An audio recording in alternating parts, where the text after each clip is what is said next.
Hi, Al again, and today I wanted to talk to you about making char cloth.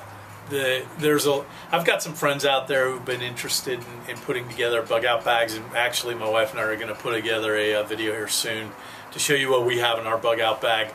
But one of the things that you want to have is you want to have multiple ways to make fire. One of the best ways to make fire is simply with a lighter.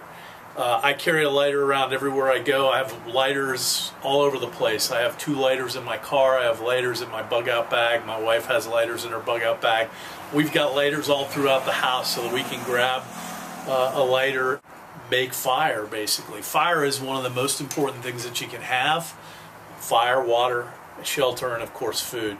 And prioritizing those things, it really depends on what your situation is, but really one of the top priorities is water. And with water, you've got to have fire to make sure that your water's safe, to make sure that you can get all the contaminants out of it.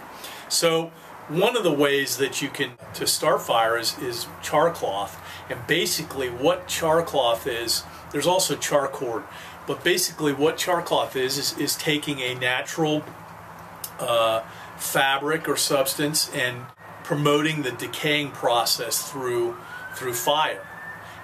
Basically taking something that's natural, like 100% cotton, and turning it into charcoal that can be lit immediately with a spark. Now there's a couple things with char cloth. It's got to be, it's got to be dry. It's got to be not a windy area. You've got to have a good nest ready when you create your fire. I'm not going to demonstrate that stuff today because frankly the area that I live in, they don't like us setting fires out in the woods, so I really can't even demonstrate that. But this stuff really works. If you create the char cloth and you practice with it, and you practice making that nest and getting the char cloth in your nest and blowing until you create a flame, then starting your fire, you'll have no problems using char cloth. But I'll show you a little tool that I have. This is what I use to hold my char cloth. This is char cloth, and look, I'm rubbing my fingers on it. I want to show you that it really doesn't, it's not really like charcoal, and I apologize, my hands are a little dirty, we're shooting guns today, but it's not like charcoal like you think. It literally turns the cloth into a charcoal that literally will take 1 spark to light. You can throw 1 spark down on this and bam, it's lit. You throw it into your nest, you start blowing to make a fire. This little tin I've got is called a Hudson tobacco tin, and you can get these offline. What's nice about this little tin is not only will it hold the char cloth and help make it somewhat waterproof, and I'm gonna make this more waterproof. I just pulled my waterproof stuff out of here just to show you this thing. But this Hudson tobacco tin has a magnifying glass on it. And you can use this magnifying glass with the sun for the most part while it's up in the high sky from about 8 o'clock in the morning till about 4 o'clock in the afternoon, because when it gets too close to the horizon it's a little harder to concentrate the beam of light. But this will light the char cloth perfectly. It's a magnifying glass. I'm sure most of us played with these magnifying glasses when we were kids, but this is a great thing to carry it in the Hudson tobacco tin. You want to use an Altoids can, and again, I'm not advertising anything. If you use a square Altoids tin, you do not need to poke a hole in it because there are holes in the back here to vent the char cloth while it burns. If you use the round Altoids, you're going to need to poke a hole center top of the Altoids tin. With the cloth or the rope, if you're using rope and you want to make char cord, you want to use 100% natural, 100% cotton. You can't use the synthetic stuff. Synthetic stuff will melt in there. It'll ruin your tin. I would recommend that you cut them into about 2-inch pieces, because you don't want them any smaller than that. These things are going to shrink. And you can see that I've cut these into 2-inch pieces. And all you're going to do is go ahead and place it in your Altoids can. You can stack them one right on top of the other, just as you see that I'm doing here. And it's easy to separate. And I'm going to show you, basically I'm going to cut another piece off here. It's going to be about 2 inches, just so you've got an idea. So, poof, poof, let it drop to the ground. 2-inch piece, pretty big. You can see the size of my hand. Placing it into the container, and you're going to close the container with the lid tight. Now we're going to go ahead and light a stove. What you're trying to do here is burn the cloth without setting it on fire.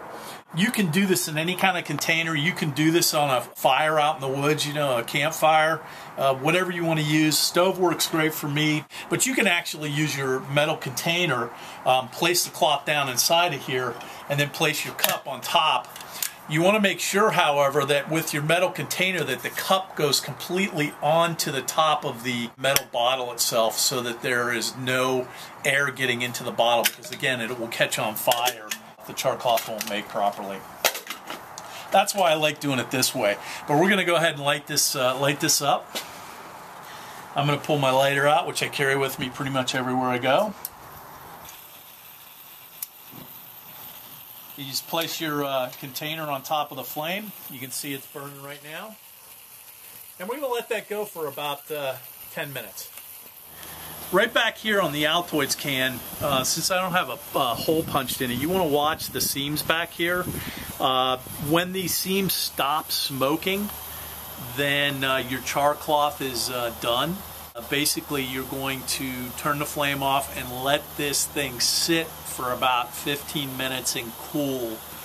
Do not open the container until you've let it sit for a period of time to cool down.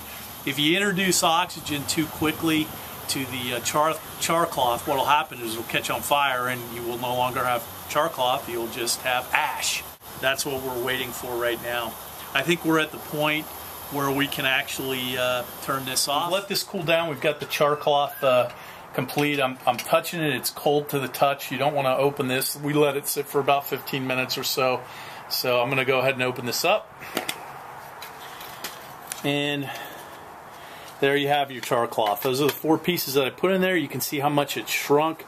Again, there's tar on my fingers from the Altoid can. It's not from the char cloth. Like I said, this stuff doesn't put off ash. It's decomposed by fire. There's 1, 2,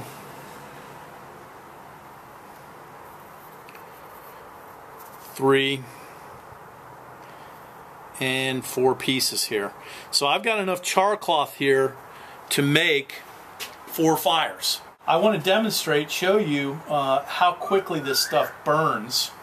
So I'm going to pull a piece of char cloth off here, and I'm going to use the Hudson tobacco tin to do this. We're going to run back inside because I'm going to need to show you the flame in the dark. Obviously it's very light out here, you won't be able to see it, but I'm using a piece of my char cloth. I'm going to take the little microscope. It's a little windy out here, so I'm going to hold it down with my finger. Excuse this. But what I'm going to do is go ahead and... There it is.